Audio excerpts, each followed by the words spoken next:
foi sumido. Depois de desaparecer quando foi intimado, Sérgio Moro dá depoimento no TRE do Paraná. É levado e aquilo não corresponde ao que foi gasto especificamente com mim. Gás de pimenta, cacetada e prisão de manifestantes. Tarcísio Freitas apresenta as armas da extrema-direita paulista durante a sessão de privatização da Sabesp. Investigação toma corpo. CPI da Braskem confirmada. Semana que vem tem escolha de presidente e relator. Guerra Latina? Aumenta a tensão na disputa entre a Venezuela e Guiana em torno da região de Essequibo. Os Estados Unidos mandam aviões militares para a área. O ICL Notícias, segunda edição, está no ar.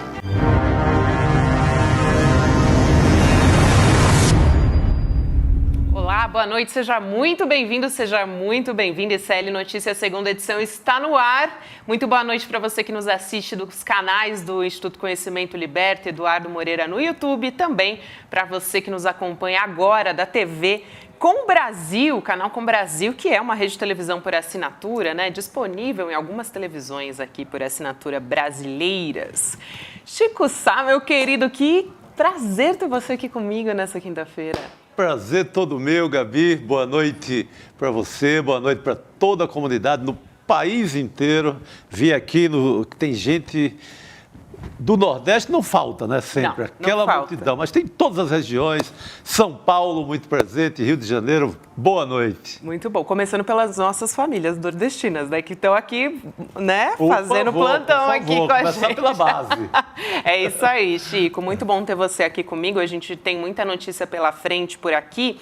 Mas antes, eu queria falar dessa caixa aqui, dessa caixa misteriosa, né, que está com a gente esses dias, olha só. Ih, rapaz! Uma vez. Você sabe, Chico, que nesses dias que você não estava aqui no estúdio, né, o pessoal fica com muita saudade. E aí muita gente falou, não tá o Chico Sá nessa caixa aí, não? Aí eu falei, uma versão não, bonsai, gente, né? Chico Sá, não é Chico Sá. Uma miniatura de Chico Sá.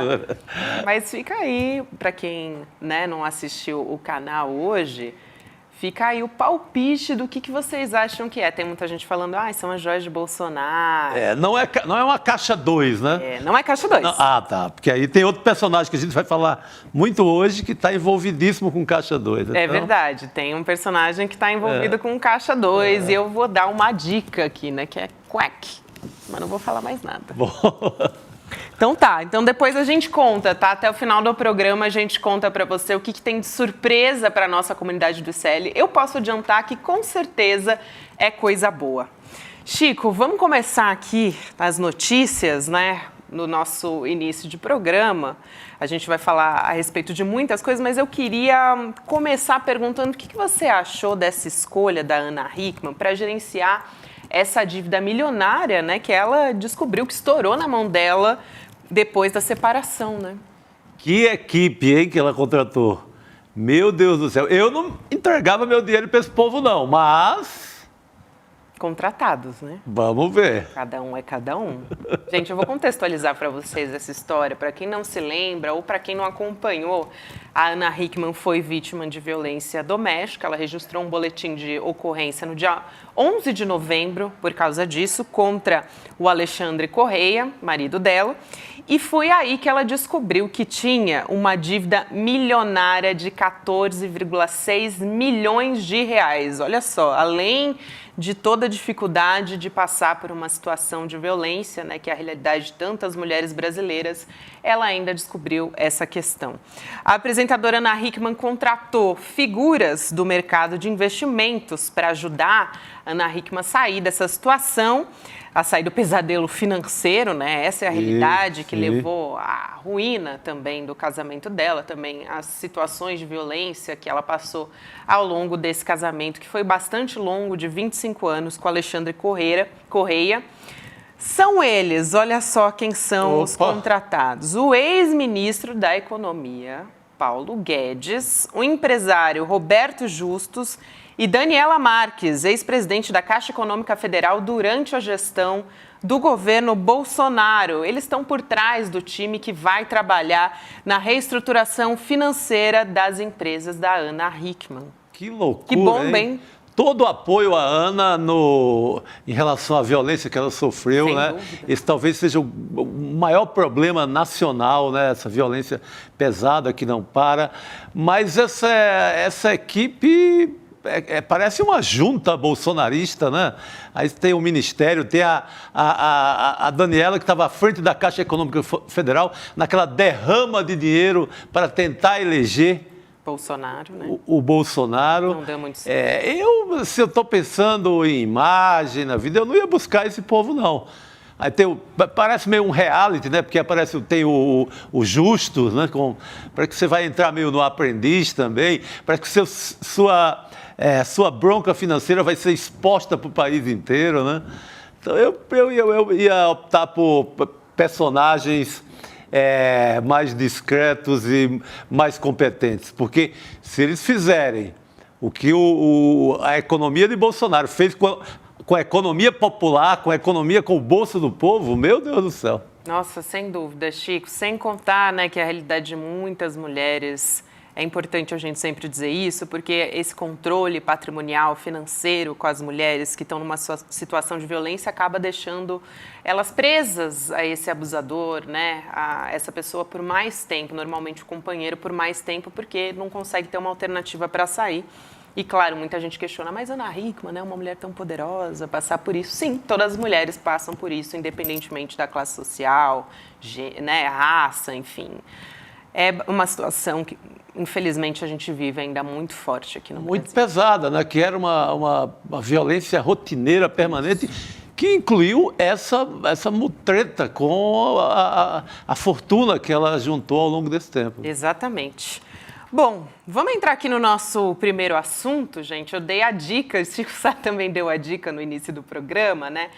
Hoje, o senador ex-juiz Sérgio Moro prestou o primeiro depoimento dele no TRE do Paraná. Olha só, onde ele responde a um processo que pode resultar na cassação dele. É por crime eleitoral, abuso de poder econômico e caixa 2 nas eleições de 2022, no ano passado. Essas ações foram movidas pelo PT e também pelo PL, e ele disse que está sofrendo perseguição. Vamos dar uma olhada no que ele disse. Assim, doutor, só para deixar claro que não é nada assim pessoal, nenhuma questão, mas assim, o depoimento já era algo um pouco incomum nessas ações. Eu vim em deferência a Vossa Excelência, fui juiz 22 anos, né?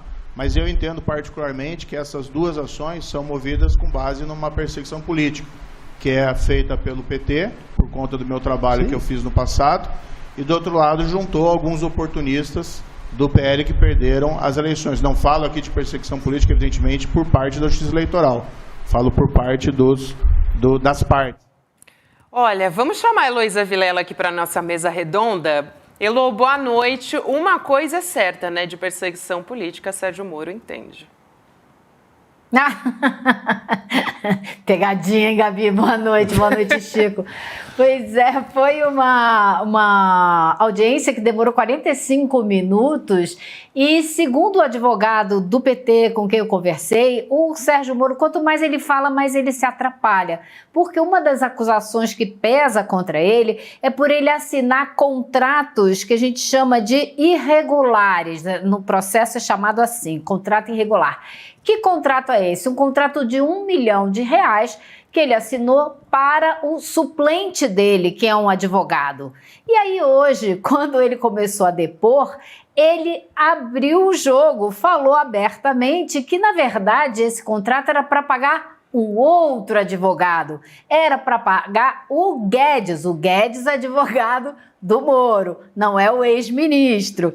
E que, então, ele deixou muito claro que, na verdade, existia um contrato que dizia que ia pagar A e que, na verdade, era para pagar B.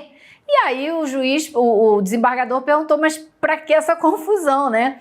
E ele disse, não podia contratar o Guedes porque o presidente do partido ao qual ele se juntou para concorrer a senador, o Bivar não gostava desse advogado, porque esse advogado tinha representado a Joyce Hasselmann contra o Bivar, ou seja, um rolo completo na política desses representantes aí, mas o fato concreto é que ele admitiu, né, ele mesmo falou que fez um contrato com um advogado que era suplente dele, que na verdade era para pagar um outro advogado, o que já configura, segundo a opinião desse advogado do PT, o fato dele ter realmente assinado um contrato irregular. Isso é só o começo dessa brincadeira, que vai a julgamento no dia 22 de janeiro. E se ele perder, ele será cassado e perderá o mandato e não poderá se reeleger por 8 anos.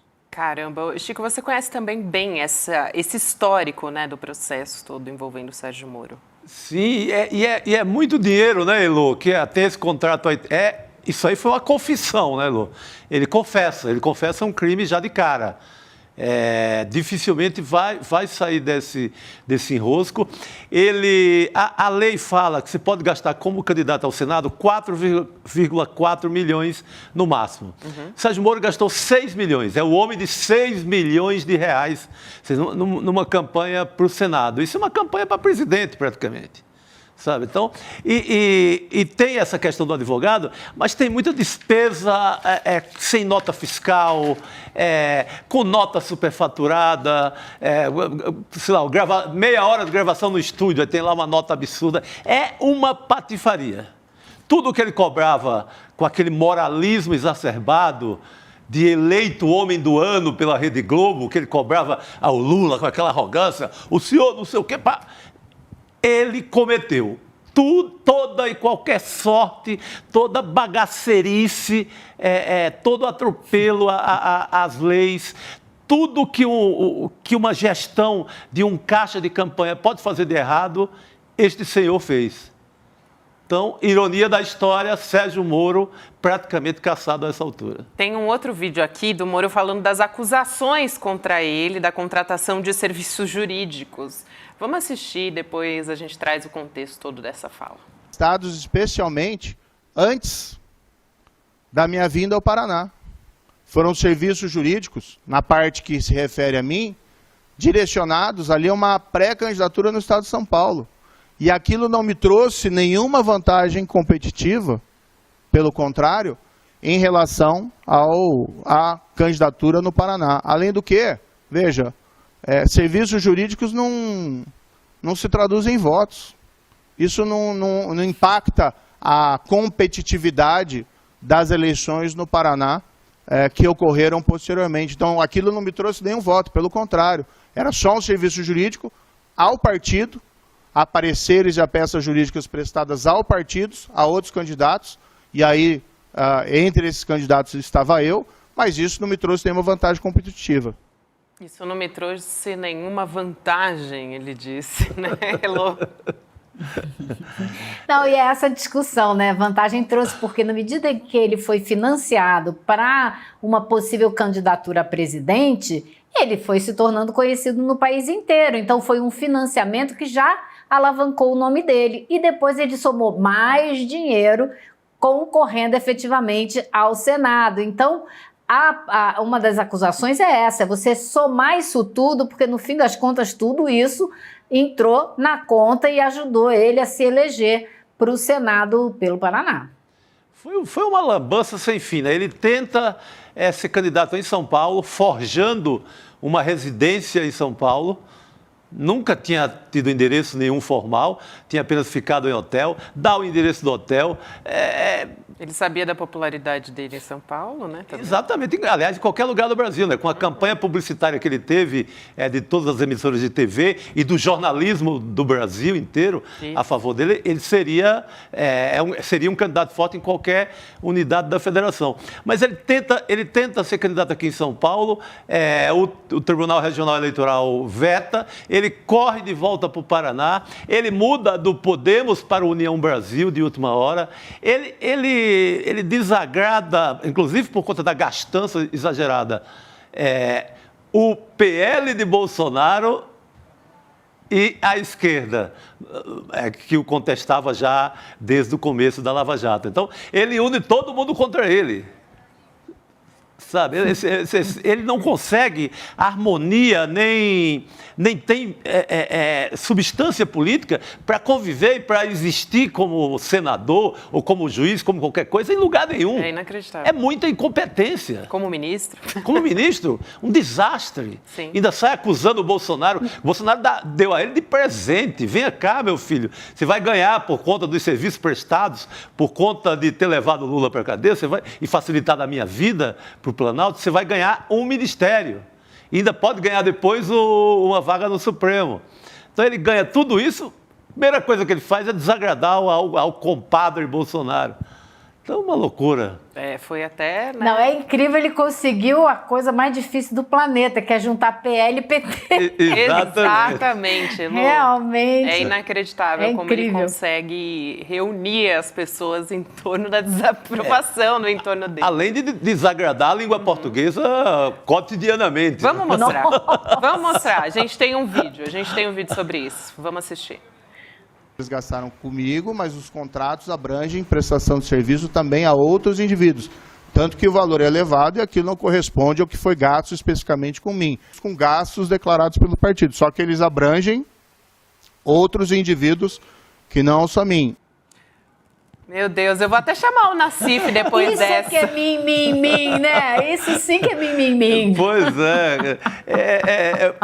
Olha lá, a gente derrubou o Nassif, gente. Perdemos o Luiz Nassif. O Nassif sabe explicar aí esse fenômeno chamado Sérgio Moro. Meu Deus do céu. Comigo ou semigo, não tem jeito. Boa noite, querido. Tudo bom, gente? Tudo bom?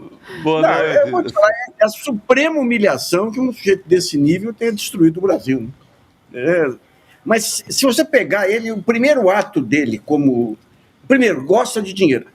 Nós fizemos um documentário sobre ele e a mulher já confessava lá atrás. Cada vez que ele ia para uma comarca, lá como juiz, ela montava um escritório para representar outros escritórios de fora junto ao juiz e ganhava mais do que ele, né? Então, ele gosta de dinheiro, efetivamente. Mas, para ter uma ideia da dimensão dele, ele, como ministro da Justiça, a primeira audiência que ele concede é um sujeito lá que é dono de um bar lá em Curitiba, que é presidente da Associação dos Bares lá de Curitiba, e de uma associação pró-Sérgio Moro, presidente. Para você ver o tamanho minúsculo dele, esse sujeito ele vai de lobista lá, levando os representantes da indústria de cigarros. E consegue, do Sérgio Moro, uma declaração propondo a redução dos impostos sobre cigarro, porque isso ia melhorar a saúde do brasileiro. Foi um negócio tão absurdo que até o ministro da Saúde, que era o Mandetta, lá saiu batendo. Mas como que isso vai melhorar a saúde do brasileiro? Não, é o seguinte, o cigarro contrabandeado é de pior qualidade. Então, se a gente baratear o cigarro de boa qualidade, vai melhorar a saúde do brasileiro. É uma das pessoas mais improváveis. Agora, cá para nós, 1 milhão isso aí não é mensalinho, isso não é rachadinha, isso é rachadona, né?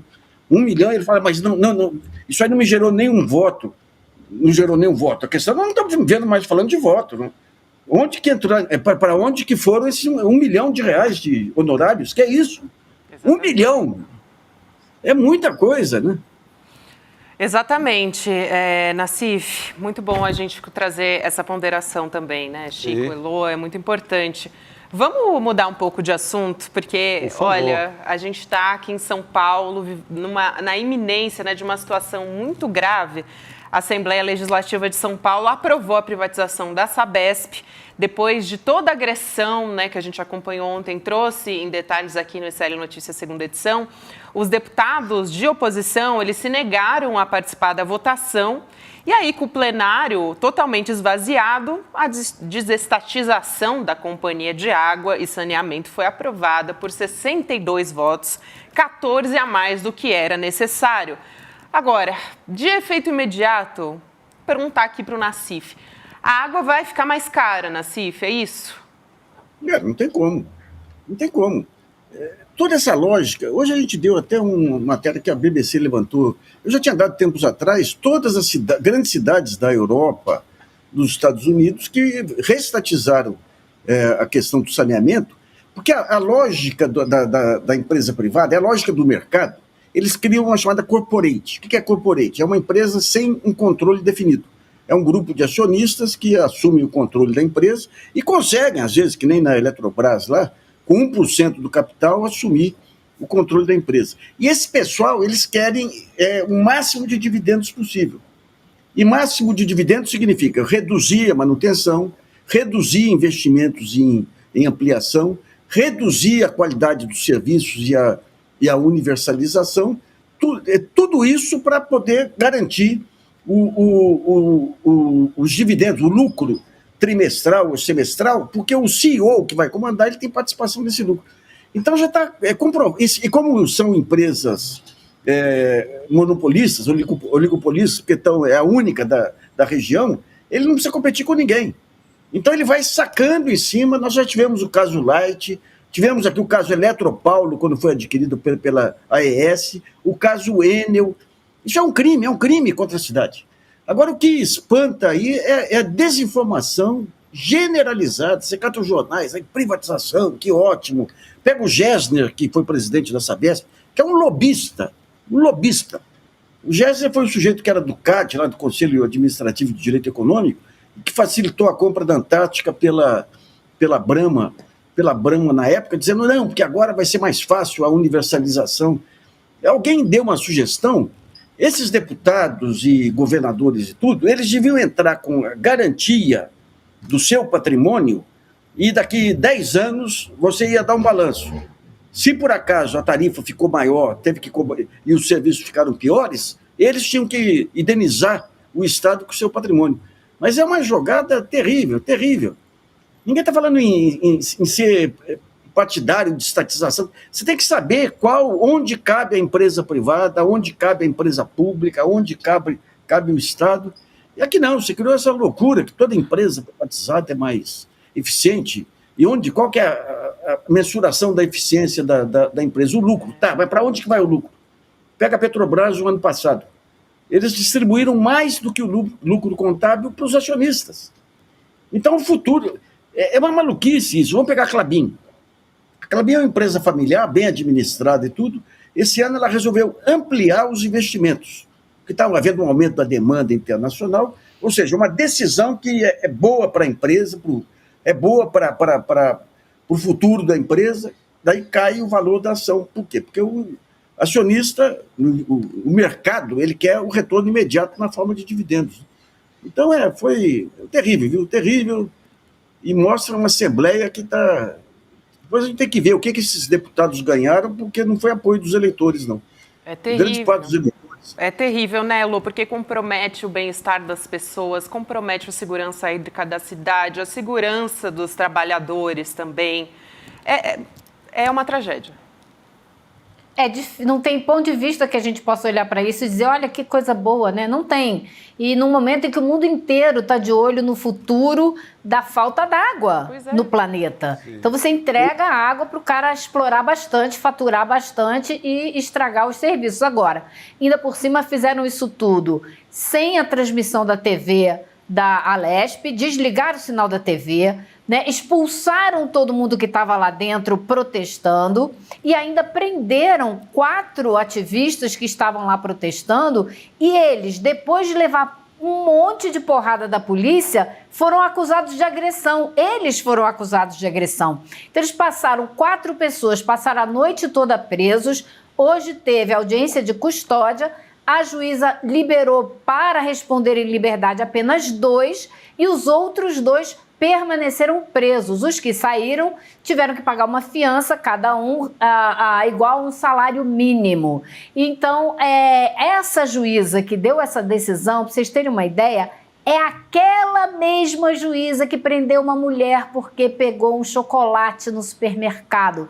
Tenho certeza que vocês lembram dessa história, porque a gente falou muito disso aqui. Então, os manifestantes estavam lá protestando contra essa privatização absurda, foram super maltratados, foram espancados pela polícia e agora são eles que estão respondendo à acusação de terem feito agressão aos policiais. Inclusive, eu queria só colocar aqui o vídeo que o Frei Beto gravou, uma mensagem de solidariedade, para a gente voltar a discutir esse assunto. Vamos assistir. Aqui fala Frei Beto, frade dominicano e escritor. Eu venho prestar a minha solidariedade e exigir a imediata libertação dos meus amigos Vivian Mendes, Ricardo Senese, Lucas Carvente e Andrew Luiz, porque foram injustamente detidos por protestarem democraticamente contra a criminosa e lesiva aos cofres públicos privatização da Sabesp. Portanto, peço aos responsáveis que liberem o quanto antes essas pessoas para aprimorar a democracia em nosso país, respeitar o direito de opinião e de manifestação. Muito obrigado e a todos e a todas, vamos nos mobilizar para que o povo realmente seja a base da democracia, conforme a etimologia da palavra, governo do povo para o povo. Só para contextualizar, né, porque ele citou algumas pessoas aqui, né? A PM ontem usou spray de pimenta, Chico Sá ontem a gente conversou muito sobre isso, né? Bateu nos militantes que estavam lá, que estavam fazendo mobilização nas galerias do plenário. A candidata ao Senado pela Unidade Popular, presidente estadual do partido, a Vivian Mendes, que foi uma dessas que foi citada pelo Frei Beto, foi presa durante essa pancadaria da PM, e outros 3 membros da UP que se manifestavam também contra a privatização foram presos, foram detidos. O Ricardo Senese, metroviário, o Lucas Carvente, professor, e também o Andrew Luiz, estudante da Unifesp. Mas a Vivian Mendes e o Ricardo foram soltos. Essa é a informação que a gente tem de momento. E também, durante a madrugada, a deputada federal Érica Hilton organizou uma vigília, né, Chico, em frente à delegacia onde ela foi levada para tentar uma mobilização justamente gente, é um absurdo, né? Porque foi aprovado realmente a toque de caixa, gente. Ontem, depois do que aconteceu, eles obrigaram as pessoas a voltar para o plenário. Ainda estava com o cheiro muito forte, as pessoas passando mal, os jornalistas tendo que usar máscara, vinagre, olho ardendo, mas não, vamos aprovar de qualquer jeito, não quer nem saber. Eu acho que o Tarcísio de Freitas sabe que ou aprova agora, ontem, Nassif, ele distribuiu assim, foi uma dinheirama sem fim, assim, em emenda, comprometeu o orçamento aí para anos. E ele sabe que ou aprova agora, ou se esse debate dura mais 2 dias, ele começa a ter desvantagem. Então, para aprovar antes de qualquer conversa, tem que torrar agora. Então, a ideia era essa e ele conseguiu êxito, né? Agora tem que acompanhar essas 4 pessoas detidas aqui, porque o judiciário de São Paulo, nós tivemos um caso escandaloso, quando teve uma manifestação anti-impeachment, que um militar lá entrou num site de namoro e se aproximou de um grupo. Era um grupo de jovens aí que eles tinham. O que eles carregavam? Eles carregavam amoníaco, que é para se proteger do gás da polícia. Não tinha nenhum instrumento de agressão, nem nada. Esse pessoal foi preso, e você vê que coisa. Assim que ele foi preso, alguns procuradores da República, ligados a direitos humanos, saíram correndo para garantir que não acontecesse nada com eles. Os colegas aqui do Ministério Público Estadual de São Paulo denunciaram eles para o Conselho Nacional do Ministério Público, dizendo que isso era um tema estadual e eles estavam se metendo. E depois uma juíza criminal, lá da Barra Funda, lá, abriu um processo contra eles, arrebentou a vida dos moleques. 1 ano, 2 aí de processos aí, terrível. Então a gente tem aqui também, além de tudo, aí a questão do Ministério Público Estadual aqui, que tem bons quadros, tudo aqui, mas você tem aqui os juízes de primeira instância e promotores aí com essa visão punitivista terrível. Então tem que ficar de olho aí para que esses manifestantes não sejam crucificados, que nem foram os meninos lá da manifestação anti-impeachment, né? E a gente teve, viu, Gabriela, um caso muito curioso, que foi o voto da delegada Gabriela nessa votação da privatização da Sabesp, ela é da base do Tarcísio, ela é do PL, mas ela não é besta e ela atende à base dela. Ela falou que a população de Franca é contra a privatização, que Franca é muito bem atendida pela Sabesp e ela é um voto solitário do Partido Liberal na Assembleia ontem à noite. Ou seja, essa está sintonizada com suas bases. É importante. E vai ter que ter uma negociação com cada município aí, porque a concessão é municipal, né? Esse é o ponto. E uma grande sacanagem que eles disseram é que se a negociação fosse da Sabesp, ela tinha que pagar. Mas nessa privatização vai ter um dispositivo na lei que vai permitir a quem comprar a Sabesp ficar 40 anos aí, provavelmente é mentira, mas sem pagar concessão e sem pagar... Tem que levar em conta o seguinte, lá atrás, quando você tinha um modelo de saneamento estadual, você tinha muitas empresas estaduais ruins, então que não atendiam, era espaço para político. Agora o que eles querem é privatizar aquelas que são modelares, né? No caso é a Sabesp, a de Minas Gerais, lá, que é um outro caso também que o Zema está querendo, a do Paraná. Eles querem as que funcionam. Por quê? Porque daí entra o padrão Jacques Welch, o Jorge Paulo Lema, né? Entra, suga a empresa o máximo que puder, e lá na frente, como é um serviço público, e como eles vão investir pouco, porque vão assumir o controle sem pôr muito capital, devolve para o Estado, né? E daí os deputados, ninguém vai lembrar que eles fizeram isso, né? Elô, eu queria te ouvir também sobre o Tarcísio, né, o governador de São Paulo, porque ele já veio dando vários sinais ali para o bolsonarismo, também para a direita. Isso foi uma demonstração de força? Como é que você está avaliando isso? Ele está se firmando como um candidato da direita, agora uma liderança, melhor dizendo, da direita? Acho que não tem a menor dúvida, né, Gabi? Ele conseguiu fazer na marra, às escuras, o que é o item número 1 do menu da extrema-direita, da direita, do bolsonarismo, que é a privatização de tudo, de todos, a qualquer custo. Então, ele assim se cacifa junto a esse grupo político como o grande nome que é capaz de fazer o que eles gostariam de ter feito numa escala maior quando assumiram o governo federal e acabaram não conseguindo ir tão longe como queriam, né? O governo Bolsonaro não conseguiu fazer todas as privatizações que queria. Então, assim, o Tarcísio diz, não, eu faço, veja só. E chegou lá e fez mesmo, na marra, mas fez. Na marra, mas fez, né? A preço de quê, a gente sabe. Mas também essa sinalização, né, demonstração de força, com a PM indo lá, reprimindo os manifestantes, é muito simbólico isso também, né, Chico? E fica essa mensagem, não sei se você concorda também, Nassif, que é aquela extrema-direita pragmática, né? Olha só, estou fazendo acontecer aqui, estou chegando no resultado, né?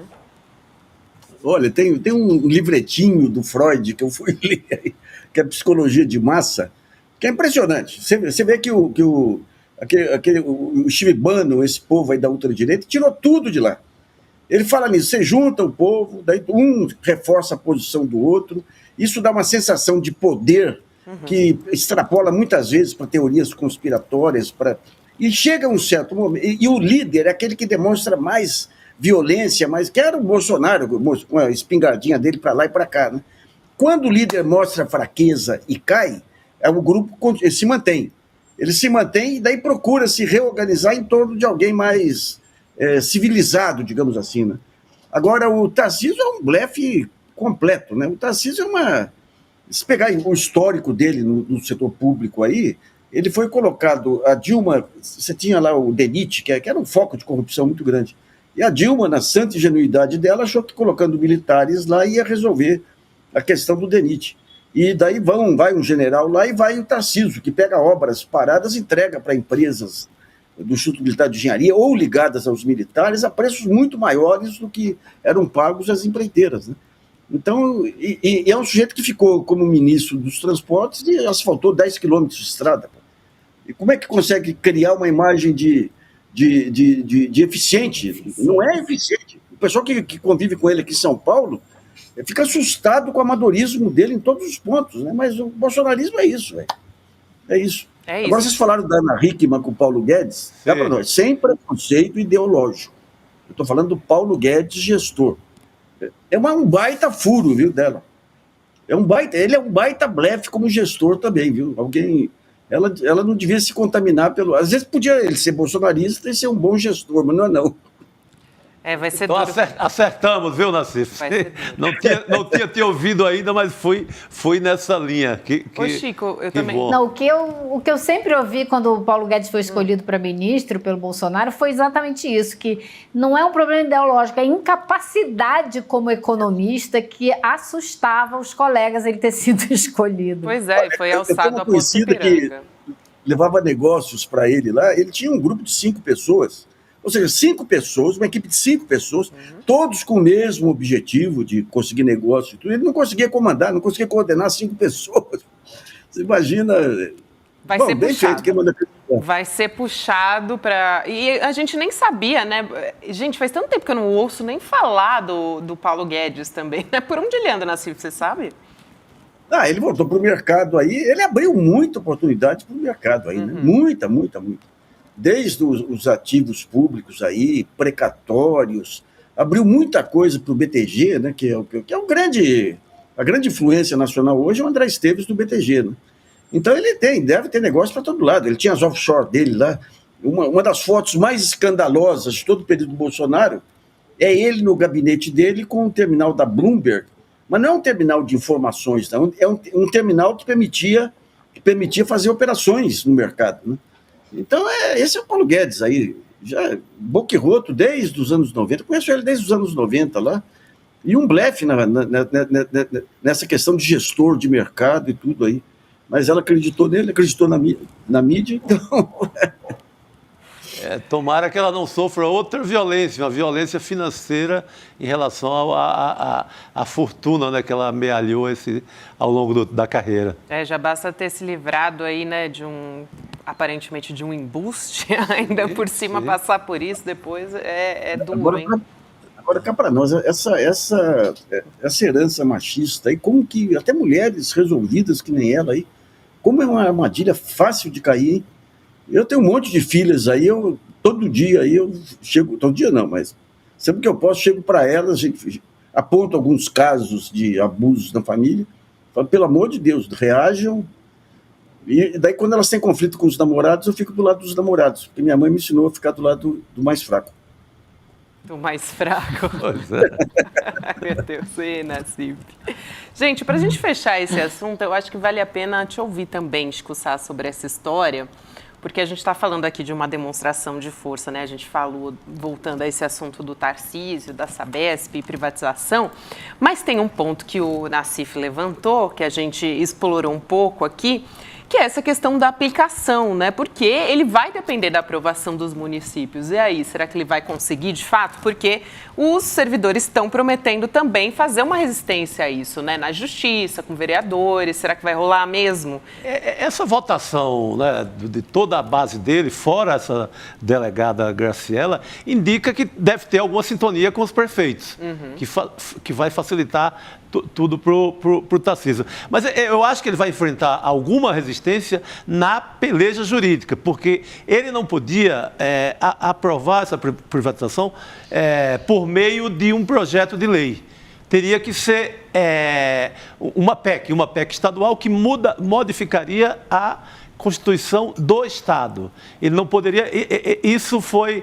E eu creio que nem foi uma derrapada jurídica da equipe dele. Foi de propósito para fazer rápido, porque uma PEC exigiria outro trâmite, etc. O que a justiça, o que a gente tem no repertório da justiça ao longo das privatizações, desde a privataria tucana lá do Fernando Henrique, o que a gente tem na mentalidade da justiça, seja em que instância for, primeira, segunda ou até no Supremo, é liberar geral. Falou em privatização, libera geral, passa o rodo. Então, eu apostaria um pouco numa complicação jurídica, porque o PT, o PSOL, já está todo mundo acionando a justiça para isso, mas pegando o repertório da justiça em relação a esse tema no Brasil, eu acho que já foi pro adeus Sabesp, adeus Água de São Paulo. A vaca já foi pro brejo, aparentemente. Nassif, querido, muito obrigada por hoje. Um abraço grande, sempre bom te ouvir aqui. Um abração para vocês aí, pessoal. Até amanhã. Até amanhã não, até semana que vem. Obrigado, Nassif. Boa noite. Bom, gente, a gente vai continuar falando da situação da mina da Braskem, que ainda corre, sim, risco de colapso em Maceió. Hoje o caso teve mais um desdobramento político. A Comissão Parlamentar de Inquérito, então, portanto, a CPI da Braskem no Senado, conseguiu as indicações da maior parte dos líderes partidários e, então, ela deve ser instalada até a semana que vem. Essa é a expectativa. O senador Omar Aziz é o cotado para ser o presidente. Agora, a CPI... Você acha, Elô, inclusive Elô, tem mais informações aqui que ela vai trazer para a gente, mas a CPI agora é para valer? Quem que está fazendo parte dessa história ou ainda está sendo mais para figuração, né? Mais para mostrar para as pessoas do que de fato para começar a investigar essa história? Não, agora é para valer sim, porque dos 11 membros efetivos, você já tem 7. Então, se você passa da metade, já está valendo, os outros vão ter, por obrigação, que indicar seus nomes. Então, agora é para valer. Na semana que vem, terça ou quarta-feira, ainda não está definido exatamente, mas vai haver uma sessão para escolher o presidente e o vice-presidente, e aí o presidente indica o relator. Eu sei, porque, né, nos bastidores a gente fica sabendo que o senador Renan Calheiros, que é quem brigou pela abertura dessa CPI, quer ser relator. E há muita gente achando que Omar Aziz, que foi o presidente da CPI da Covid, fez também dobradinha com o Renan, pode vir a ser o presidente. Então está tudo bem encaminhado, quase todos os membros já designados agora. É de chamar atenção o fato de que o PT, até agora, não indicou ninguém. E é um dos partidos que mais trabalhou para que essa CPI não saísse. Então foi muito a reboque, o PT vai a reboque dessa situação. Ele terá que indicar o seu nome, mas até agora não indicou. Esse nome deve sair nos próximos dias, começo da semana que vem, porque a CPI agora é um fato consumado, ela vai começar e não tem como eles abrirem mão de participar. Elô, explica pra gente, para quem está nos acompanhando, por que a bancada governista e o PT de fato foram contra a instalação da CPI? Olha, Gabi, tudo que a gente sabe é meio que no rádio corredor, né? Aquela boataria do corredor do Congresso. Mas existem algumas indicações. Por exemplo, o fato de que o presidente da Câmara, Arthur Lira, trabalhou bastante para evitar que essa CPI saísse. Então, trabalhou com os líderes dos partidos que são mais próximos dele para que não indicassem ninguém. E ele não queria ver essa CPI. O governo Lula... Se tem algo que o governo Lula não tem interesse em fazer é brigar com Arthur Lira, ter mais motivo de atrito com Arthur Lira. Esse poderia ser um dos motivos pelos quais o PT não se empenhou, aliás, de fato, evitou que essa CPI saísse. Outro motivo que muita gente aponta é o próprio peso econômico da Braskem, uma empresa que é a 5ª maior petroquímica do mundo, a maior da América Latina. No Brasil é uma empresa gigantesca, com presença forte em muitos estados, inclusive na Bahia, de onde é o senador Jacques Wagner, que é líder do PT no Senado. Então, aparentemente, também existia receio por causa do peso econômico que a Braskem tem na economia brasileira. Esses seriam mais ou menos os dois fatores que deixaram o PT meio de longe, não querendo ouvir falar muito dessa CPI que agora vai sair do papel. Faz sentido, Chico. Tem alguns nomes aqui já que são indicados como titulares, antes de passar a palavra para ti. São Renan Calheiros, como disse Elô, né, MDB, Efraim Filho, do União Brasil, Cid Gomes, do PDT, Omar Aziz, que eu já falei, né, que pode ser o presidente, o senador, Jorge Cajuru, do PSB, Eduardo Gomes, do PL, e também o Wellington Fagundes, do PL. Eu acho que o Arthur Lira, naquela declaração dele lá em Dubai, ele dá o tom do pensamento um pouco governista no momento, que é, não vamos politizar esse caso. Eu acho que ele não quer dar palco para o Renan, o adversário local do Arthur Lira. Isso é um baita palco para o Renan Calheiros brilhar na política e chegar mais forte nas eleições do próximo ano. Então, isso não interessa nada ao Arthur Lira, assim, zero. E o temor e esse clima meio frio do PT em relação à CPI é pura aliança ao Lira, puro temor de desagradá-lo politicamente. Porque ele se desagrada muito fácil também, né? E outra, ninguém pode mexer com esse senhor, né? Em nada. Nem na Braskem, você faz praticamente um golfo em Maceió e você não pode falar mal dele. Ele bate na mulher, você não pode falar mal dele. Ele já vinha desgostoso com as emendas. Ele tira o último apartamento que a mulher morava, ele e os filhos, não se pode falar dele. Então é um senhor intocável, né? É o senhor intocável. Nós falamos da Ana Hickman, mas o caso do Arthur Lira não deve nada, assim, são iguais, ou pior. Abuso patrimonial. Abuso patrimonial, além não é? de tudo. Elô, você que entrevistou a Juliane Lins, o que de diferença tem esse caso do Arthur Lira para o caso da Ana Hickman? Nenhum. A diferença é que a mídia não vai tocar nisso porque é o cara todo poderoso da Câmara e está na mão dele os projetos do país e etc, etc. Exatamente isso. Elô, você quer Exatamente. comentar? Tem mais um ponto, que o Arthur Lira não quer essa CPI, não queria, porque o apadrinhado dele é o prefeito da cidade de Maceió, o JHC. E esse prefeito foi quem fechou um acordo de 1.700.000 com a Braskem a título de indenização, só que ele deu para a Braskem de presente toda a área que a Braskem destruiu, né, os bairros que ela destruiu. É como disse hoje uma ativista lá de Maceió para mim no telefone, é como se você entregasse o corpo do morto nas mãos do assassino. É exatamente isso. E mais, hoje teve mais uma notícia assim estarrecedora em Maceió. O Instituto de Meio Ambiente, que é um órgão estadual, fechou um acordo ali com a Braskem, através do qual o Instituto permitiu que a Braskem vá adiante com várias demolições nessa área que ela destruiu. E, em troca, pediu a Braskem, disse que a Braskem tem que criar ali umas áreas de proteção ambiental particular. Seriam mosaicos, é como eles descreveram. Então, seriam ilhas de proteção ambiental particular que a Braskem vai ter que fazer. Ou seja, nas entrelinhas, o que o IMA está dizendo, o Instituto? Está dizendo que a área da Braskem e que ela vai fazer essas zonas de preservação particular, porque a área é toda dela. Então, está na prática reconhecendo a posse que a Braskem tem sobre esses territórios e que estão em disputa, porque a população e autoridades ainda estão questionando. Isso vai ser muito discutido, com certeza, durante a CPI, se o governo municipal tinha o direito de dar de presente para a Braskem toda essa área.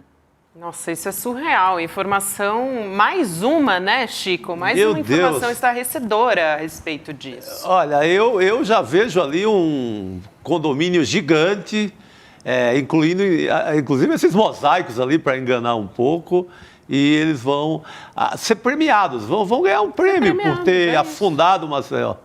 Exatamente, é como se você premiasse, né, a empresa que está promovendo toda essa destruição por lá.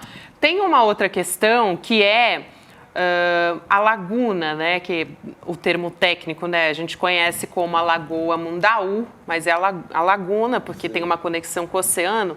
Apesar da Defesa Civil ter reduzido o nível de risco, o afundamento da mina continua, a gente tem falado sobre isso aqui, e hoje a própria Defesa Civil divulgou um vídeo mostrando que as águas da Lagoa Mundaú estão avançando sobre a terra seca em área da mina. Quer dizer, a mina pode engolir parte da lagoa? Como é que é isso, Elô? Então, o que acontece é que, se essa mina continuar colapsando, ela vai subindo, vai criando um espaço dentro da lagoa e a água entra. Agora, essa água que está subindo para o território seco, qual é o risco dela? Quanto mais molhada a terra fica, mais pesada ela fica. Então, ela pode pressionar sobre as áreas que tem as cavernas, né, de escavação, pressionar essas áreas e provocar esse afundamento mais rápido. Então, solo molhado é mais pesado e pode forçar, então, esse afundamento mais rápido. Agora, eles estão medindo ali 0,25 centímetros a cada hora de deslocamento do solo. Então, já são mais de 6 centímetros em 24 horas. É um ritmo menor do que estava há mais de uma semana, mas continua havendo esse deslocamento do solo. Olha só, vou chamar a atenção, às vezes a pessoa está nos acompanhando só ouvindo, vale a pena dar uma olhada agora também, porque é importante, a gente está vendo as imagens justamente das águas, né, subindo para essa área seca da mina da Braskem, que essa imagem são imagens da Defesa Civil de Alagoas, mostrando a água invadindo esse espaço de terra. Isso fica no bairro Mutange, né? Agora, a questão é que isso é muito perigoso também, né, Chico? Porque o peso dessa água também pode potencializar o risco de uma abertura de uma cratera ali também, né? Sim. Não, isso é uma loucura. Eu conheci... E a expectativa é de muita chuva nos próximos dias e semanas, né? Ontem eu estava conversando justamente com um técnico de um laboratório que acompanha a meteorologia específica da região. Aí ele estava falando do El Niño, da temperatura do mar, etc. E o que ele espera é formação de vórtices que podem trazer uma quantidade de chuva maior do que a região está acostumada a ter. Que loucura. Nessa região, nessa lagoa, sobrevivem, assim, milhares de famílias de marisqueiros, sabe? É uma área muito rica, inclusive em ostras. Sempre foi uma área muito rica do Maceió, mas está indo para o espaço. Mais uma riqueza indo por conta desse desastre. E é isso, né? A gente sabe que o solo ali já vai ficar encharcado, como está trazendo a informação, Elô, de que vai ter muita chuva nos próximos dias, ele vai ficar mais pesado, a água já está subindo, então pode potencializar um problema que já está acontecendo há bastante tempo. Então é muito preocupante. Diga, Elô. Agora posso contar mais uma coisinha para vocês? Mais uma? Está tramitando. Está tramitando os órgãos lá estaduais um pedido que a Braskem fez em 2019 para explorar a salgema no litoral norte do estado. Ela quer explorar uma área de 14 mil campos de futebol. E isso está tramitando, não tem uma resposta ainda, mas está lá o pedido. E é numa área também muito bonita, né? Acho que é Barra de Santo Antônio. Exatamente. Então, imagina, você tem essa experiência de Maceió, você vai repetir isso em outro lugar? Não sei se tem alguém com juízo no Judiciário e no Ministério Público de Alagoas. Se tiver, vai barrar isso. Mas juízo, pode até ter juízo, mas dinheiro compra muito juízo por aí no Brasil. Então... se compra, Chico, com certeza. Elô, a gente vai mudar de assunto aqui, né? Porque a gente vai conversar com um professor de Relações Internacionais, Universidade Católica aqui de Brasília, o Gustavo Menon, para a gente falar a respeito da situação aqui na América Latina, né? A gente tem novidades a respeito disso. Primeiro eu vou dar boa noite para o professor Gustavo, conversei com ele essa semana e agora tenho o prazer de falar com ele mais uma vez. Professor, seja muito bem-vindo aqui. Boa noite, Elô, boa noite, Chico, boa noite, Gabriela. Prazer e uma honra falar novamente com todos os telespectadores do ICL. Vamos lá, né? O que a gente tem de história a respeito dessa disputa entre Venezuela e Guiana, né? A situação está mais tensa, porque em torno da região de Essequibo ali, né? A gente tem, inclusive, vou pedir para o Gabriel colocar um mapa aqui para a gente poder dar uma olhada, porque a gente tem justamente a Venezuela reivindicando esse Essequibo que fica ali na região norte, né, esse território, 70%, né, que a Venezuela está reivindicando. Houve um plebiscito no último domingo, dia 3 de dezembro, um plebiscito que teve 95% da dos cidadãos venezuelanos concordando, e é uma área que se descobriu recentemente, em 2019, se eu não me engano, né, Chico, que é uma área muito rica ali em petróleo e outras questões também que deixam a Venezuela muito interessada também nesse território. Agora, hoje, os Estados Unidos anunciaram que os aviões militares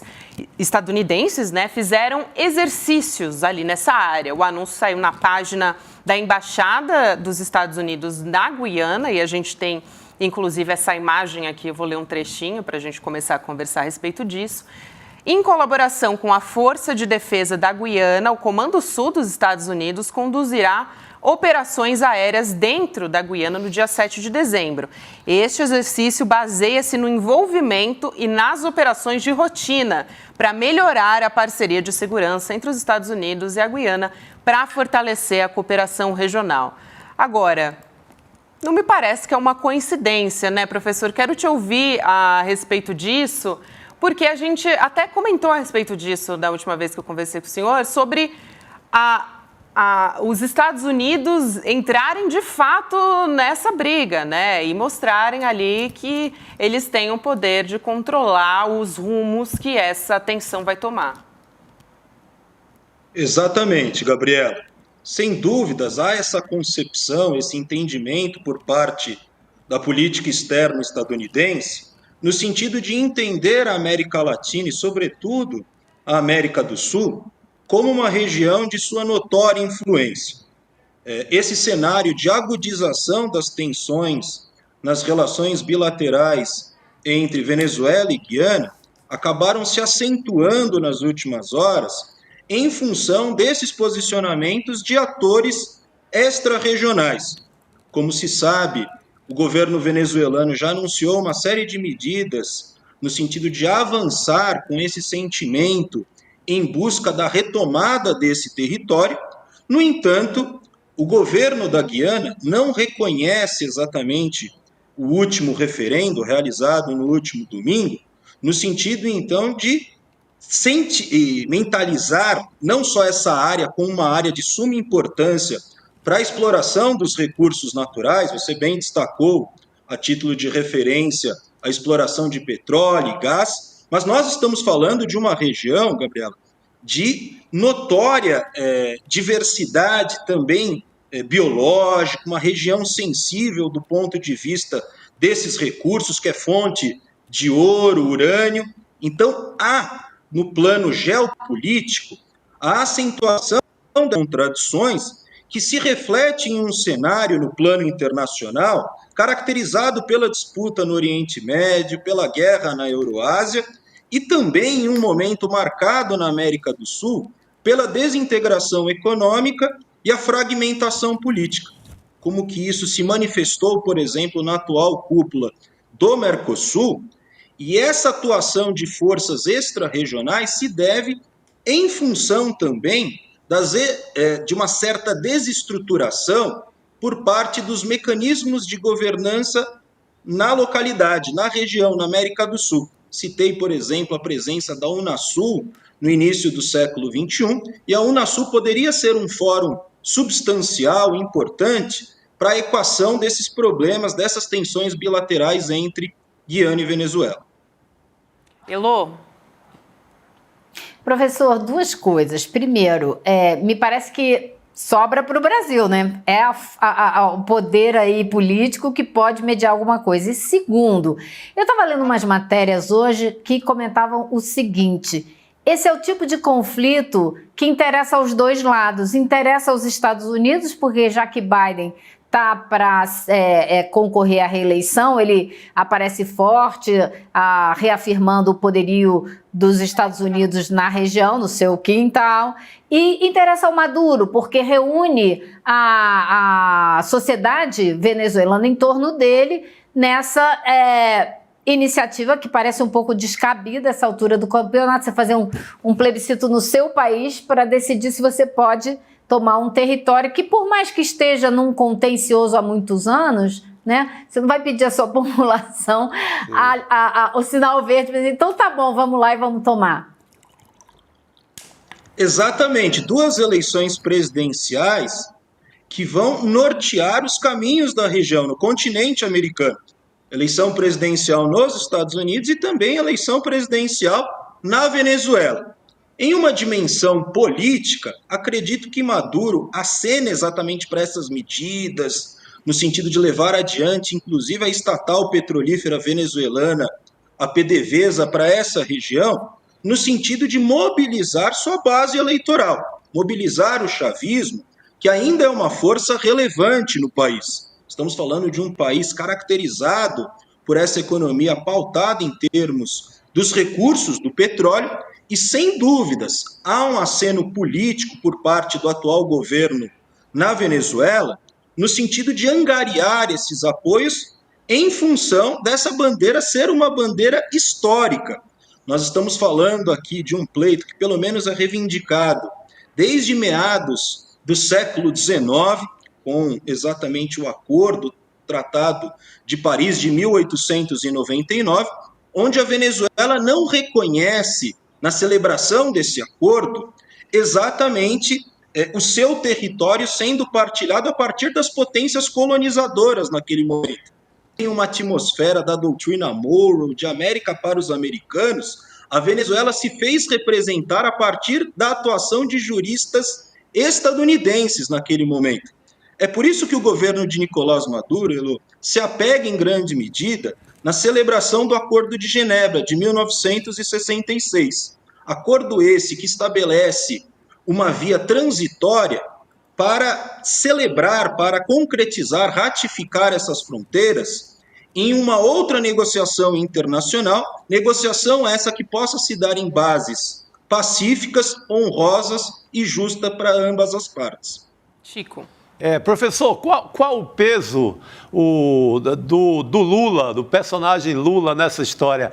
Ele pode impedir essa guerra, repetindo o discurso de paz que tem feito em relação a outros conflitos no mundo hoje? Ou o Maduro vai com tudo, não tem jeito, o Biden vai com tudo, não tem jeito? Excelente pergunta, Chico. Professor, veja que essa questão... Desculpa te interromper, eu posso pedir para a gente colocar o vídeo do presidente Lula e aí, na sequência, a gente ouve a sua resposta, porque tem tudo a ver aqui com a nossa conversa. Vamos assistir. Uma coisa que nós não queremos aqui na América do Sul é guerra.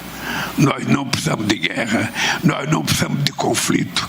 O que nós precisamos é construir a paz, porque somente com muita paz a gente pode desenvolver o nosso país, a gente pode gerar riqueza e a gente pode melhorar a vida do povo brasileiro. Caso considerado útil, o Brasil e o Itamaraty estará à disposição para sediar qualquer e quantas reuniões forem necessárias.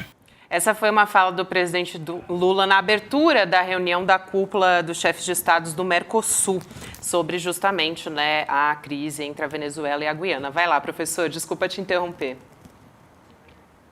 Essa fala do presidente Lula está em sinergia com a proposta do atual governo brasileiro, por parte do Itamaraty, do Ministério das Relações Exteriores, em resgatar os princípios que regem a política externa brasileira, naquilo que se refere especialmente a políticas de cooperação Sul-Sul.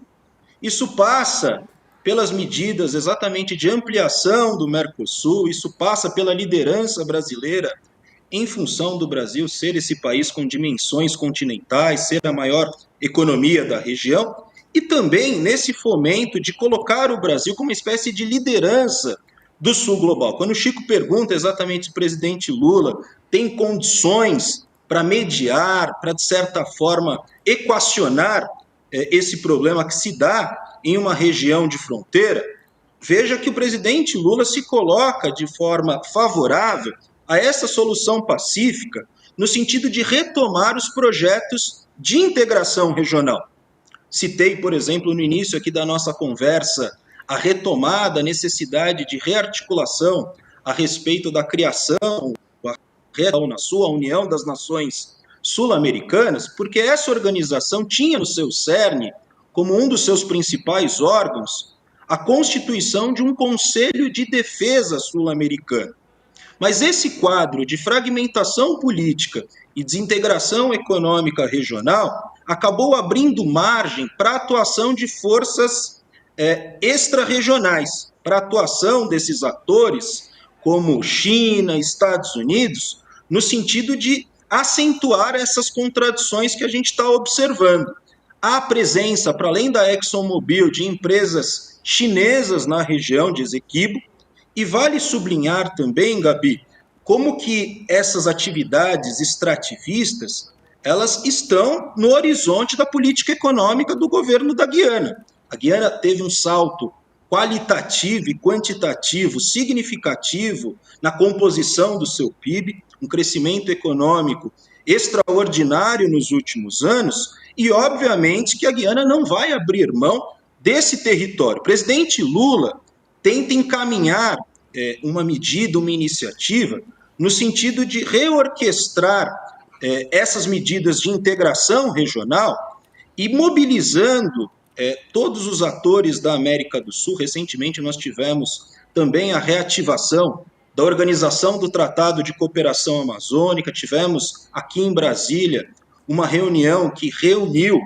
os 12 presidentes das nações sul-americanas. Então a tentativa do governo brasileiro é no sentido então de pressionar para uma solução mediada, para uma solução pacífica que possa ser resolvida no âmbito do direito internacional e de acordo com os ditames, com os critérios estabelecidos pelo Acordo de Genebra de 1966. Trazer uma outra questão aqui para a gente discutir. Professor Elô, você quer fazer mais uma pergunta? Não, é que eu acho interessante como que o professor colocou o contexto histórico, para ninguém ficar achando que o Maduro acordou um dia e deu na cabeça dele que ele ia tomar o território de outro país. Existe uma questão, existe um contencioso antigo, né? E seria muito importante para a região haver essa coordenação aqui dentro, justamente para evitar que uma força como a dos Estados Unidos venha decidir a questão e não a região aqui unida em torno desse problema. Ótimo, eu vou... Justamente, que bom que você colocou isso, Elô, porque eu vou trocar um pouquinho aqui a pauta, ainda ficando em América Latina, né, mas trazendo uma outra história aqui que eu acho importante a gente discutir, que é o ex-presidente Jair Bolsonaro embarcando hoje para a Argentina, junto com a Michelle Bolsonaro. Ele vai encontrar amanhã com o Javier Milei, o presidente eleito na Argentina. A comitiva bolsonarista, inclusive, tem mais de 40 pessoas, entre eles o Flávio Bolsonaro, né, filho do Bolsonaro, o Eduardo Bolsonaro também, que ficaram conhecidas, né, inclusive nos últimos tempos, que eles têm uma grande rede de extrema-direita quando a gente fala a respeito de eleições, né, com conexões no mundo inteiro, Estados Unidos e América Latina também, inclusive na Argentina. Eu quero ouvir o professor a respeito disso, porque a gente tem claramente Bolsonaro querendo se colocar aí como uma liderança da direita, porque ele andava, né, nos últimos tempos meio enfraquecido. Então agora vai lá para querer demonstrar ao governo brasileiro que ele está fazendo, de certa forma, uma aliança com o Javier Milei, né, professor? Queria te ouvir sobre isso. Exatamente. Para além desse encontro de Javier Milei com Bolsonaro, a ascensão desses projetos de extrema-direita no plano internacional.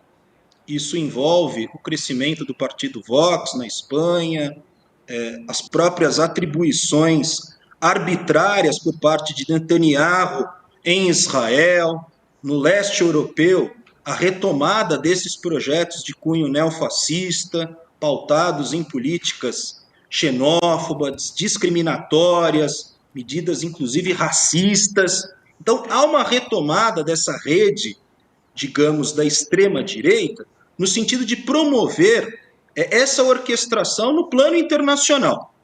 Isso envolve também o debate nas redes sociais, passa por essas políticas reacionárias supracitadas e, sobretudo, com uma dimensão popular. E é isso que nos preocupa, né? Como que há uma capilaridade desses discursos, por exemplo, em certas camadas da população, setores jovens, no caso argentino, que foram fundamentais para a ascensão e para a eleição desse próximo governo, o governo de Javier Milei, Mas veja que Bolsonaro tenta, então, sedimentar esse terreno da extrema-direita para que isso passe pelo próximo ciclo eleitoral, envolva também a eleição estadunidense no próximo ano.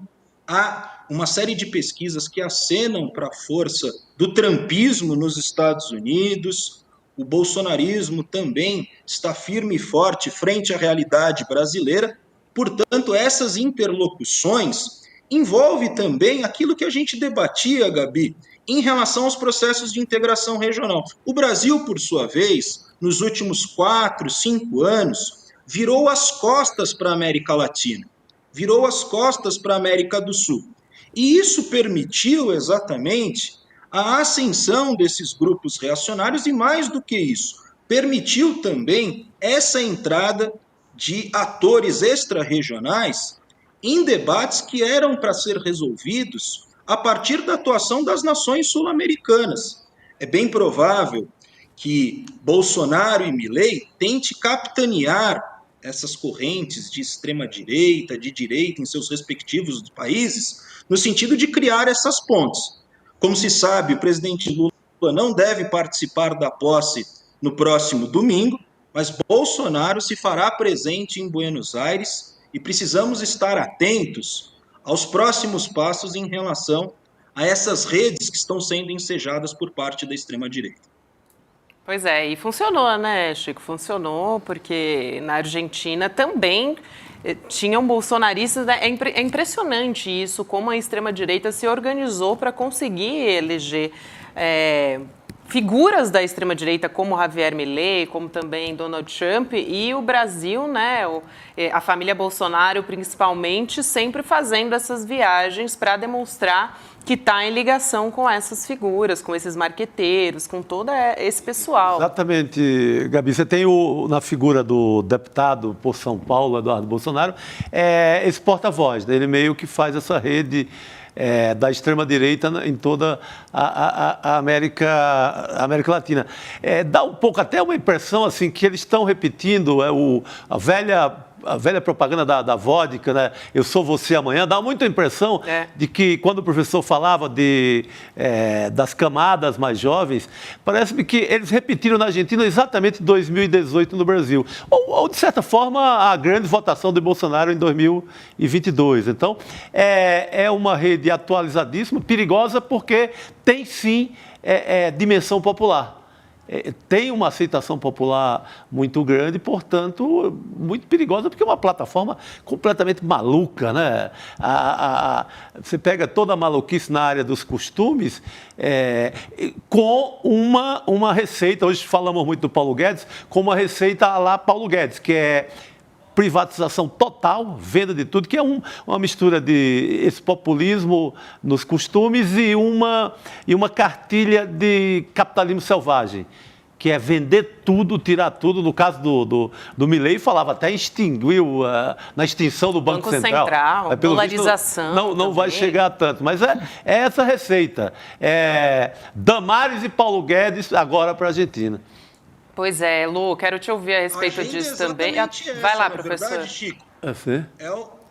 São medidas liberais no plano econômico e conservadoras nos planos dos costumes. Sim. O receituário é esse receituário ultraliberal, onde certos setores apontam até para essas medidas de um possível anarcocapitalismo. Então, o Chico tem razão quando ele chama a atenção para essas medidas reacionárias no plano dos costumes e liberalizantes no plano econômico. É justamente esse o termo que ele usa, né? Anarcocapitalista, né, Lu? Ou seja, essa coisa dos costumes é uma maneira de mobilizar o sentimento das pessoas para mobilizar o interesse de uma minoria, né? Que é destruir ao máximo o Estado para uma minoria lucrar com tudo. Então, essa parece que é a fórmula. Agora, queria saber quem ajuda mais quem nessa história. O Milei ajuda mais os direitistas em torno de Bolsonaro ou a ida do Bolsonaro com seus filhos e mulher e 50 pessoas que estão indo, né, ajuda e alimenta mais os direitistas da Argentina? A meu juízo, eles se retroalimentam. Porque estamos falando, para além da atuação desses movimentos de extrema-direita no chamado Sul Global, também uma composição, uma certa organicidade nos países centrais, nos países imperialistas. Citei aqui o caso de Israel, frente ao genocídio que afeta o povo palestino, mas veja que isso também está sendo organizado, sistematizado, frente à realidade nos Estados Unidos. Próximo ano será um ano decisivo e há por parte dessas alas, por parte dessas correntes de extrema-direita, o entendimento que John Biden está aquém exatamente do império, do imperialismo estadunidense, no sentido de guiar os rumos democráticos no planeta. O sentimento, a retórica desses grupos caminha exatamente nesse sentido, Elô. Então é preciso estar atentos também a como que essas redes elas se interpelam, acabam se conectando de forma também a ser tutelada a partir da atuação desses países centrais. Boa. Perfeito. Professor, para a gente fechar aqui, eu queria só o seu pitaco, né, rapidamente, porque a Elô fez essa pergunta e na hora veio na minha cabeça o Eduardo Bolsonaro dando a entrevista lá para a imprensa local e sendo completamente cortado, né, pela imprensa argentina. Então, também, eu queria te ouvir a respeito disso, porque, na verdade, naquele momento, pareceu que Bolsonaro, né, o Eduardo Bolsonaro ia atrapalhar, mas, no fim das contas, o Milei acabou se fortalecendo, conseguiu se eleger até com uma certa folga. Mas, rapidamente, eu queria te ouvir a respeito disso. Pois é, naquele momento, uma fala armamentista e que rapidamente foi rechaçada pelos meios de comunicação na Argentina. O problema é que esse discurso ele é absorvido em camadas populares, sobretudo na juventude, com uma pretensa vocação de liberdade. E isso acabou sendo, de certa forma, organizado na plataforma política de Javier Milei, no sentido, então, de evocar essas medidas liberalizantes, pautadas naquilo que ele classificava como o anarcocapitalismo, né? Como que na sua agenda econômica há aquela defesa, né, de extinção do Banco Central, de dolarização da economia argentina, mas isso respaldado também em uma série de projetos que, a pretexto aí desse sentimento de uma suposta liberdade, esses jovens então poderiam então sair da pobreza, sair da grave crise econômica que afeta a Argentina na contemporaneidade. Próximo domingo será um domingo a ser analisado em função da posse de Javier Milei e aí esperar também os próximos passos naquilo que se refere ao Mercosul, Gabi. Os caminhos do Mercosul nesse contexto de extremas fragilidades. Vale sublinhar, como um último elemento, que o Mercosul encontra-se nesse cenário de paralisia, né, de estagnação. Isso se refletiu na última cúpula agora do Mercosul, realizada na cidade do Rio de Janeiro. Né? Então, tivemos a adesão da Bolívia junto ao bloco, mas é preciso estar atentos a essa ascensão da extrema-direita exatamente aqui na primeira metade do século XXI. Vamos continuar atento. Professor Gustavo Menon, professor de Relações Internacionais da Universidade Católica de Brasília. Muito obrigada mais uma vez, professor. Sempre um prazer conversar com o senhor. Até uma próxima. Muito obrigado, Gabi, Elô, Chico. Queria expressar o meu sentimento de solidariedade ao Chico em função do rebaixamento do Santos. Eu estava até evitando tocar nesse assunto, que ele está triste. Parabéns, eu vou aguentar minha dor aqui, calado. Muito bom, professor. Obrigado, foi um professor. Gente, estou à disposição. Bom trabalho. Boa noite. Obrigada, até mais. Ai, gente, olha, Chico, eu tentei te poupar, tá? Mas não teve jeito. Você é solidária, você entende as minhas dores. Mas vamos mudar um pouco de assunto aqui para a gente falar de guerra, né? A gente vai falar sobre Khan Yunis, que é aquela cidade do sul da faixa de Gaza que tem sido alvo neste momento. Vocês lembram do Salah Ahmed, que a Elô entrevistou aqui no final de novembro, né, Elô, se eu não me engano? Ele é um brasileiro do Rio de Janeiro que tem família lá na faixa de Gaza. Vamos assistir um trecho dessa entrevista antes de passar aqui a palavra para a Elô. A gente sabe que tá difícil lá. meus tios todos estão juntos numa única casa, a gente tem uma filosofia diferente da minha família, a gente prefere ficar todo mundo num único lugar, porque se morrer, morrer todo mundo de uma vez só. Não quer segregar, não quer deixar ninguém vivo. Se é para morrer, vamos morrer todo mundo junto, que é melhor. Essa fala, assim, é dilacerante, né? Você ouvir uma coisa dessa. Esquecível essa entrevista. Agora, a casa da família do Salah, Elo, foi bombardeada, né? A família morava. Como é que está essa situação? Onde os ataques de Israel estão se concentrando agora? Pois é, hoje o Salah me mandou essas imagens do bombardeio que houve ontem à noite na casa dos tios dele, e ele me disse que, por sorte, ninguém morreu, algumas pessoas ficaram feridas, mas eles não estavam em casa, tinham saído da casa, então, por sorte, ninguém morreu. Agora, a situação ali, essa casa deles fica numa cidade que fica ali entre o sul da cidade de Gaza e Khan Yunis. E Khan Yunis agora, gente, os tanques israelenses estão chegando lá, né? Então Israel continua espremendo a população cada vez num pedaço de terra menor. E o número de mortos só aumenta. A mesma coisa na Cisjordânia. Nas últimas 24 horas foram 4 mortos e 60 presos. Ou seja, o número de palestinos que Israel continua prendendo é absurdo, né? Então vocês lembram que naquela troca toda de prisioneiros, Israel acabou, no período de tempo, prendeu a mesma quantidade de gente que soltou e continua prendendo. Então essa é a situação, né, da guerra ali, não existe nenhuma perspectiva. O governo americano falou hoje que não existe nenhum avanço nas negociações para restabelecer uma troca de reféns e um cessar-fogo. Então é um desespero porque o bombardeio é cada vez mais intenso. Inclusive, a gente tem mais brasileiros, a gente até falou disso ontem, né, Lô, tentando voltar para o Brasil, estão na faixa de Gaza nesse momento.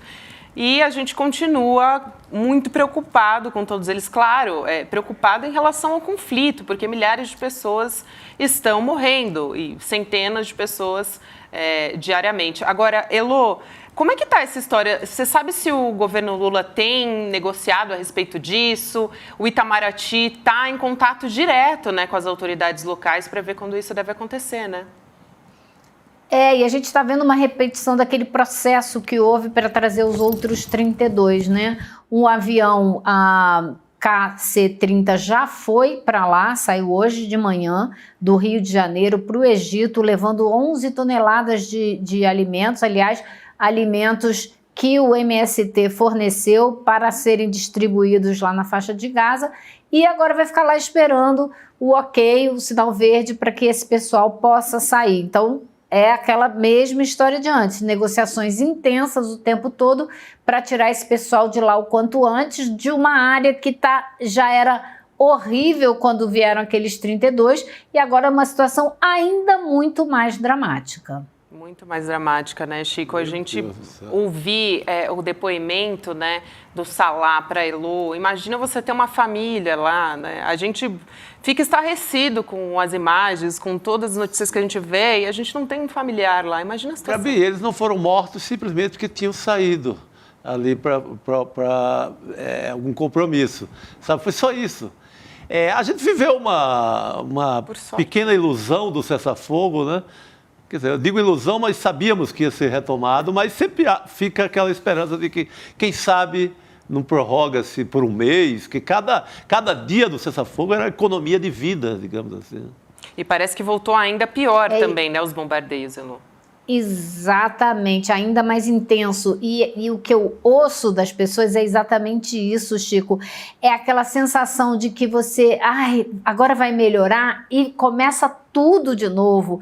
E é um desespero você começar a viver essa situação toda outra vez. Você sobreviveu até aqui, não sabe se vai continuar vivo. Número de funcionários da ONU que já morreram, várias escolas da ONU que serviam de abrigo bombardeadas, dezenas de palestinos presos, homens, em 5 escolas da ONU, de ontem para hoje. Então, é assim, aquele respiro, mas que parece que fica ainda pior, porque você volta àquela situação, aquele pesadelo que você por uma semana ficou sonhando que poderia terminar. É isso, Elô. Vamos continuar acompanhando. A gente aqui no ECL não vai esquecer desse conflito, não vai esquecer dos palestinos, porque a situação continua muito grave por lá. Obrigada por hoje, querida. Um beijo para você. Tchau, tchau, pessoal. Boa noite, Elô. Agora, ô Chico, lembra que a gente estava falando da Caixa aqui no início do programa? Sim, não, eu estava de olho, estava comentando tudo que é assunto, mas de olho na Caixa. Você sabe que dia é hoje? Vamos contar para quem está nos assistindo com um vídeo aqui. Vou pedir para o Gabriel colocar aqui na tela para a gente assistir. You may open your eyes. Happy Noam Chomsky Day.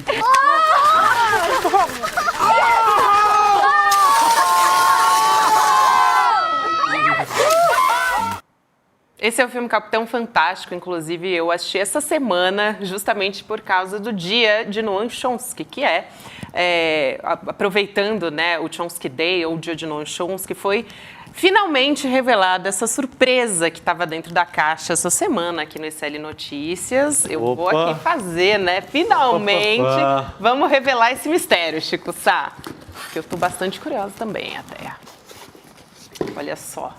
Gente, que linda essa capa, Meu aliás. Deus. Vou pedir para focarem aqui, olha, para poderem ver direitinho.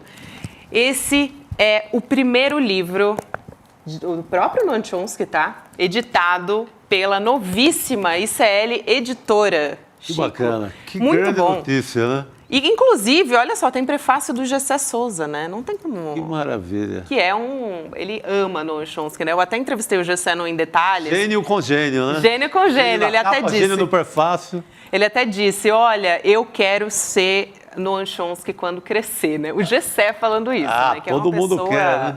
maravilhosa. Agora, a gente tem também o Gessé, inclusive, estou falando dele aqui porque ele escreveu o prefácio. Ele contou pra gente como é que todo mundo que está nos assistindo agora no ICL Notícias segunda edição faz para ter acesso a esse livro que já está disponível. Vamos ver. Meus amigos e minhas amigas da comunidade ICL, hoje no Chomsky Day nós temos uma novidade imperdível para vocês. O nosso primeiro livro editado pela editora do Instituto Conhecimento Liberto. E esse livro é em homenagem a Noam Chomsky, um dos mais importantes, renomados e prestigiados intelectuais do mundo hoje em dia. Esse livro vai ter um prefácio de minha autoria e artigos de Suzy Pisa, Gisele Cittadino e de vários intelectuais de renome que trabalham conosco aqui no ICL. Gostariam de receber o livro? Assinem o ICL hoje. Vocês vão ter o curso inédito, exclusivo do Noam Chomsky e essa obra exclusiva para você. Se junte a nós no nosso caminho. Ele está só começando e Chomsky é uma das figuras fundamentais nessa caminhada. Aí tá o recado do Gessé. Essa promoção vai até domingo, às 10 horas da noite, mas, gente, fica esperto. Se eu fosse você, eu faria logo, porque a gente vai deixando e aí acaba esquecendo. E realmente, como disse o Gessé, é um conteúdo, né, educativo de primeira qualidade de um dos maiores pensadores do século XXI. Enfim, é surreal, assim.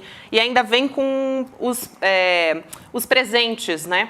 Então, quem fizer essa inscrição para se tornar um membro da comunidade CL, além de ter acesso à entrevista do Edu com o Chomsky, também a aula do próprio Chomsky, também vai ter direito aos livros, né? Vai receber esses livros também. Esse daqui é o Mídia, também do Chomsky, Propaganda Política e Manipulação, e tem esse daqui que é o Juízo Final também, né? Esse daqui é Como Parar o Relógio do Juízo Final, que eu já mostrei, eu mostrei a capa promocional, mas a capa dele... a original vai ser essa capa branca. E tem também o pôster do Chomsky. Olha lá. O dia de Noam Chomsky, né? O nosso Noam Chomsky Day. Lutando contra o controle do pensamento desde o dia 7 de dezembro de 1928. Isso porque o Chomsky é um dos maiores símbolos, né? Contra a prisão do pensamento. A gente tem vivido tempos tão difíceis aqui de extrema-direita que é muito importante a gente disseminar realmente o pensamento de pessoas tão relevantes assim para a gente nesses tempos atuais, né, Chico? Perfeito, Gabi. Quando a gente fala aqui do varejo da manipulação da imprensa no Brasil, da mídia do Brasil, mas por que a gente fala isso? Porque a gente aprendeu com caras, com sábios como Chomsky. sabe? Se a gente solta nosso conhecimento aqui na rotina do noticiário do ICL, é graças a Paulo Freire, Noam Chomsky e outros sábios que nos iluminam. E justamente por isso a extrema-direita ataca pensadores como Chomsky, como Paulo Freire, porque é isso, eles lutam contra essa prisão do pensamento. Né? Tudo que eles temem, tudo que eles temem. Exatamente. Muito bom, gente. Então fica um recado para você. Não esquece, até domingo, 10 horas, você pode fazer parte da comunidade CL com descontos, acesso à aula. Realmente vale muito, muito a pena. Olha só, a gente está dando a dica aqui, depois não vai falar que eu não avisei, tá? Agora, amanhã, gente, como é que fica a nossa sexta-feira aqui no ICL? Eu e Chico Sá, a gente vai sextar mais cedo, porque amanhã é dia de ICL Notícias, segunda edição especial. Você vai ver uma entrevista com o deputado federal do PT, Rogério Correia. Quem conversou com o deputado, uma entrevista exclusiva, foi a Heloísa Vilela e também o Jorge Misael, nosso Misa, né? Ele está sempre aqui no ICL Notícias, primeira edição, comentando o dia a dia da política, esclarecendo todas as questões técnicas para ficar mais palatável para a gente entender de forma didática. E tem também, atenção, amanhã tem rolê ICL especial e aí o programa vai ser um pouco mais longo. A gente entra então aqui no ICL Notícias, segunda edição, um pouquinho mais tarde, às 6h30 da noite. O rolê começa às 5 horas, como sempre, só que ele vai durar meia horinha a mais e vale muito a pena, porque amanhã tem premiação. Eu não posso dar muito spoiler aqui, mas vai ser demais. Eu vou anunciar um premiado amanhã. Eu também, Chico. Eu tô curiosa para ver aí, tô muito ansiosa. Legal. Vai ser um programa muito especial. Os dois vão ser programas muito especiais e muito divertido aqui pra gente assistir. Muito obrigada, Chico Sá. Boa noite para você, meu querido. Sempre um prazer ter você aqui. Boa noite, comunidade ICL. Foi muito bom estar por aqui mais uma vez. É isso. Agora você fica ainda com o Sinapse CL. César Calejão e Robertinha Garcia vão entrevistar o Denis de Oliveira, que é jornalista, professor da USP, ativista, consultor de direitos humanos e relações étnico-raciais. Vamos conferir esse papo a partir de agora. Muito obrigada a você que nos acompanhou nos canais do Instituto Conhecimento Liberta, Eduardo Moreira no YouTube e também no canal Com Brasil. Tchau, até semana que vem.